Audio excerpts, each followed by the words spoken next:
تین چیزیں گناہوں کا کفارہ ہیں۔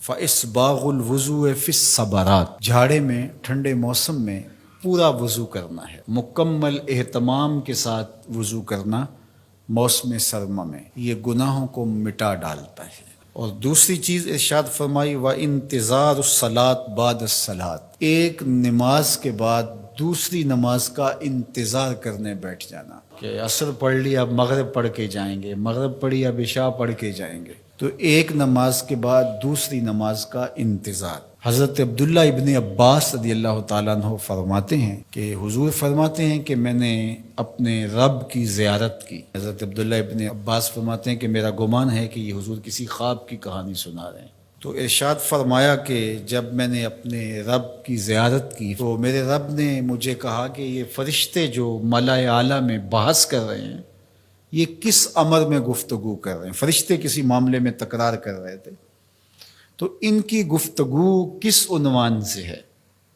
تو میں نے کہا کہ مالک تو بہتر جانتا ہے، مجھے معلوم نہیں ہے۔ تو اللہ نے اپنا دست قدرت میرے دو کندھوں کے درمیان رکھا اور اس کی ٹھنڈک میں نے سینے میں محسوس کی۔ فَتَجَلَّ لِي كُلُّ شَيْءٍ وَعَرَفْتُ، ہر شے میرے سامنے روشن ہو گئی اور میں نے ہر شے کو دیکھ بھی لیا اور پہچان بھی لیا۔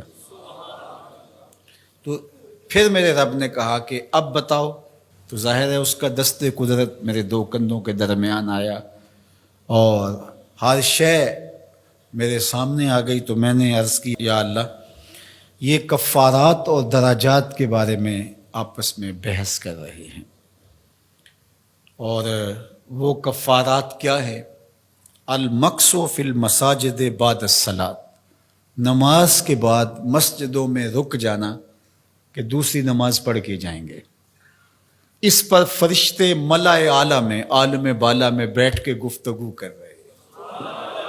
اللہ اکبر، یہ کتنا بڑا عمل ہے کہ جس پر فرشتے کہہ رہے ہیں بلے بلے، کیسے وہ لوگ ہیں جو ایک نماز کے بعد دوسری نماز کے لیے رک جاتے ہیں۔ اور ایک حدیث پاک میں آتا ہے صحیح بخاری میں، 7 اشخاص ایسے ہیں قیامت کے دن کڑکتی دھوپ میں جب کوئی سایہ نہیں ہوگا اللہ انہیں اپنے عرش کا ٹھنڈا سایہ عطا فرمائے۔ ان میں سے ایک وہ آدمی جس کا دل مسجدوں کے ساتھ جڑا ہوا ہے، مسجد کی حاضری اسے بہت پسند ہے۔ دوسرا والمشی علی الاقدام الی الجماعات، جماعات کے لیے فرض نمازوں کے لیے مسجد کی طرف چل کے پیدل جانا، ہر قدم کے بدلے میں درجے بلند ہوتے اور گناہ معاف ہوتے ہیں۔ اللہ اکبر۔ یہ طلب کی گئی کہ دعا کیجئے کہ میرا گھر مسجد سے نیڑے ہو، تو کہا نہیں، تم جتنے قدم چل کے آتے ہو اتنے تمہارے گناہ معاف ہوتے، اتنا ہی تمہیں ثواب ہوتا ہے۔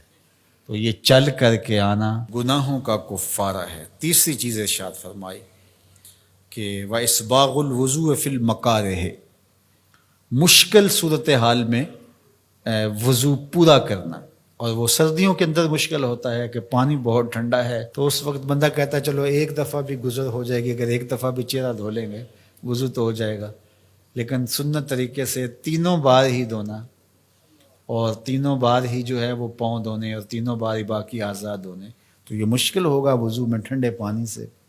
تو بہرحال مشکل میں وضو جو بندہ کرتا ہے تو اللہ کے لیے کر رہا ہوتا ہے۔ اللہ اکبر۔